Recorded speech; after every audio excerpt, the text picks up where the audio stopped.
All right, Shalom. First and foremost, as always, like to give all praise, honor, and glory unto the Most High, His only begotten Son. Call Halayim La Yahweh Bahashim Yahweh Shai Bahashim Rakakwadash. All right, double honors to the apostles and elders of Great Millstone, Root and Teach Wall, Wabarakathum to the hopeful elect. All right, take through the Spirit, go into a quick video, the Isaiah from one prophecy, dreams, right? And these dreams I've had within the span of years. But I've been seeing the Spirit kind of have this topic be brought up because a lot of resources and a lot of things are being tight.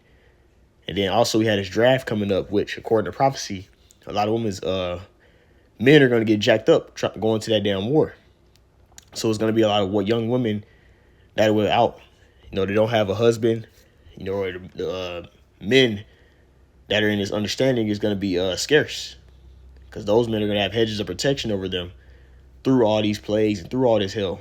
And, in both dreams, which I'll tell in this video, the women were in that abased, lowly estate because it was jacked up out there. It was hell was breaking loose. And that's what led to them being in that humble, estate. You see? So in the first dream I had, I'm going to tell both of them and then I'm going to get a couple of precepts.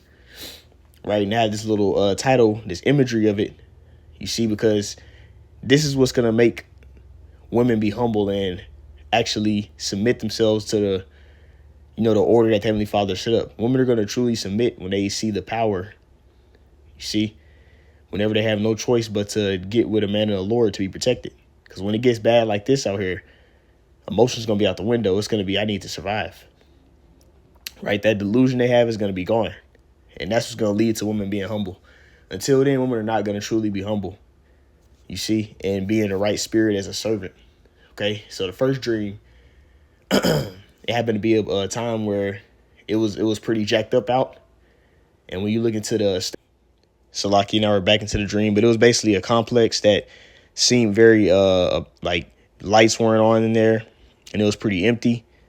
Okay, and basically, I happened to go in there, and then I was being followed by a woman that was pretty young. Maybe, if I had to guess, she was probably about like 18, 19, maybe 20 years old. And she was following me. And then I basically, when I seen her like following me, I told her, I said, hey, like fall back. I was like, leave me alone, go somewhere else. And she was basically kind of like, she wasn't really like rebelling, but she was kind of like, in a sense, like, she was kind of not fully listening to what I was saying. So I told her that shit like multiple times. And then she was just like kind of like nodding her head, kind of like acting like she was agreeing, but she still kept following me. So then it got to a point where I said, hey, if you don't stop doing it, I'm gonna kill you. So she stopped for a second. So I went and I found this little room that I was in. And she happened to she came into the room that I was at. And when I seen her, I basically I was like in some type of like bunk bed or something. So I came down there. And I was running at her. I was getting ready to go ahead and get her on up out of there. But as I was chasing her, because like we were gonna be in a different spirit in Isaiah 4:1. It's not gonna be no movie or no, people thinking so. Oh yeah, we just gonna have a lot of sex and all that. No, it's gonna be a different type of thing. We're gonna be in a different spirit because in the dream I was in a spirit where I ain't trying to take no damn woman. I was in a spirit. I'm trying to get to where I'm trying to go and be safe and shielded.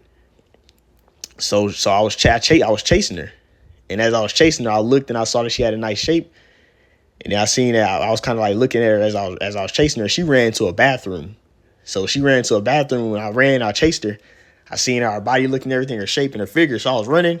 And then we got to that bathroom. We stopped. She immediately kind of got like in a submissive position. Like she was ready to, she got on her knees and kind of bowed down in a sense. And so I'm pretty sure you already know what happened after that in that dream. But basically, the reason why I brought that vision out is because in that time period, we're not going to be in those spirit of like, oh, I just need a whole bunch of women. Because in that dream, I was finna get ready to put her to death. I just happened to when I was running after her, I saw her shape and her figure, and I was like, oh man, hold on. My spirit had like a sudden change. And then basically, we're going to be able to have discernment. So we're going to be able to sense of, okay, if she's somebody like the Lord, if she's one of the elect, the Lord's gonna have it set to where for some reason you end up taking her. If she's of the elect or if she's not of the elect, right? And then the next dream I had, which I'm going to kind of briefly go into it. It was a situation where I was dealing with a chick, and then she ended up kind of getting proud. Like it was kind of, stuff wasn't as bad. It was a little tight, but it wasn't as bad. But she ended up getting proud, and she ran off somewhere all alone. And then as soon as she left, people started like killing each other. It was all types of death happening, like basically the purge. It became like a purge situation. Because it was already kind of bad, but she got proud. You know, the woman that I happened to have in the dream, and she decided to go run off somewhere. So then the Lord had it set up to where I kind of had the spirit. I had like a spiritual power to be able to know exactly where she was at. But I ain't even like sweated to hurry up and go and get her. But I was just going. You know, I came and found her. She was basically in a position of where she was breathing real hard, like she was basically in cardiac arrest damn near. And so I lifted her up, and then I basically kind of took her to a safe place. But as I was walking with her, it was like the Lord had it set up to where I wasn't being sensed by all these people that were killing each other and all the hell that was going around. They were just kind of going past me. They didn't even notice I was there, because that's that standard the Lord speaks about in Isaiah 59 and 19. But the thing that's in both of those dreams, it showed was that it's going to be a very rough, abasing position. It's not going to be all nice and sweet and fun and games like people think. Isaiah 4 is going to be nasty. You see? Because in both of those dreams, it was real rough. And even when she was alone for that little time period, the chick that I had in a dream that I was dealing with, when she ran alone, man, when she found me, it was like she was humble now. All that pride was gone, and she was just submitted, and she just fully, and like I lifted her up, and she was in cardiac arrest because you saw how crazy it was out there. People were just mowing each other down. One was getting raped. People were just dying. It was like the purge, and that's what's gonna lead to women being in this position right here, going back to their actual humble estate like they're supposed to be. Okay, but I got a couple of precepts, and then that's gonna be it. I just wanted to do a quick video on these quick dreams that I had, and showing how in that time period, women are not going to be proud.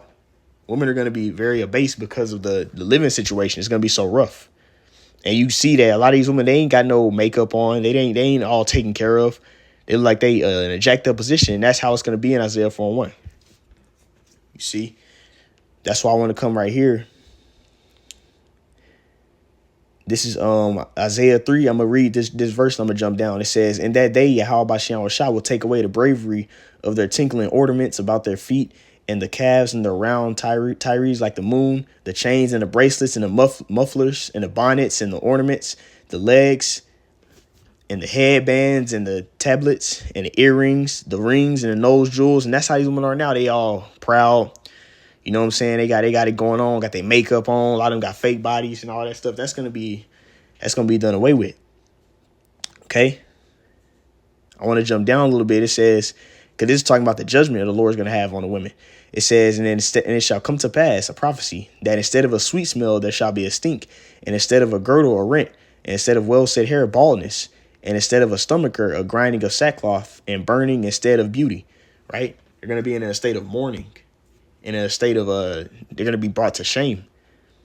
Okay, in that time period, what's going to happen? This is verse 25. "Thy men shall fall by the sword, and thy mighty men in the war." So a lot of women are not going to have a husband. And that's what's going to lead to them being in this position of what's going to cause Isaiah 4:1. Because without a man of the Lord, you're going to be out of there. In these coming times that we're coming into, in famine, you see, and as the tribulation increases, how these people are going to be acting out here. They're going to be acting like lawless beasts. And the women that don't have a man are going to be jacked up. Okay, now this prophecy shows the judgment of how the southern kingdom woman got done, the Judean woman. But it's going to be even worse in Isaiah 4:1. When Jacob's trouble happened, they're going to be very, very it's not smelling good, very abased. And it says what? Her gates shall lament and mourn, and she being desolate shall sit upon the ground. She's going to be humbled by tribulation, hell. You see? That's what's going to cause women to do this right here. This is Isaiah 4:1. "And in that day, 7 women shall take hold of one man." And that's any amount of number. They're going to be trying to seek men of the Lord. It says, saying, "We will eat our own bread and wear our own apparel." Right? "On one lead, let us be called by thy name and take away our reproach, so that we won't get judged by the Lord." Because they're going to know that the Lord is judging everybody. It's going to be all hell breaking loose. You see, like the book of Eli, the purge. It's going to be that type of setting. And when that happens, women are going to be like a spoil. So they're going to seek to be protected. And they're going to say, hey, look, we'll take care of ourselves. We just want to be with you. So we got a hedge of protection on us. All right, because the scriptures say women shall be saved in childbearing. Okay, by them being joined to the household of a man of the Lord. You see? So I want to get this last one, and because this is what's going to happen. This is prophecy. So as for a woman that does have a man of the Lord, or a woman that don't yet, you got to stay in order. So that way the Lord will have it set up to where he'll take care of you, and you'll be joined to a man in that time. Because women that don't have a man, they're going to be in this state like on this picture. All right, this is and really the key, if you have a man right now, just continue to follow. That's it. You see, continue to follow and stay in order. That's what Noah's wife did. She got delivered. You see, just continue to follow your husband and serve. And that's it. In silence. This is and as far as the silence goes, you shouldn't be trying to do what a man does, preaching and teaching the word. You just gotta teach women how to be better women, and then just make sure your household is in order. You know, if y'all have children, keeping your children in order. That's your main thing that you got to vocalize. But as far as everything else, you got to let the man handle that. That's what the Lord have the men for. This is 2 Ezra 16 and verse 33 and 34. The virgins shall mourn, having no bridegrooms. The women shall mourn, having no husbands. And their daughters shall mourn, having no helpers. This is a vision Ezra seen in 2 Ezra 16. It says, in the wars, their bridegrooms shall be destroyed, and their husbands shall perish of famine. So when that happens, women are going to be in this humbled estate. And that's what's going to cause Isaiah 4:1. So it's not going to be pretty. But that's the point I wanted to go into in this quick video. You know, Lord willing, this lesson edified, gave exhortation. I'd like to end it off by saying, Call Halal Yahweh Bahashim Yahweh Shai Bahashim Rakakwadash, the Barnes to the Apostle Elders of Great Millstone, Root Teach Well. Till next time, Kamashwala Shalom.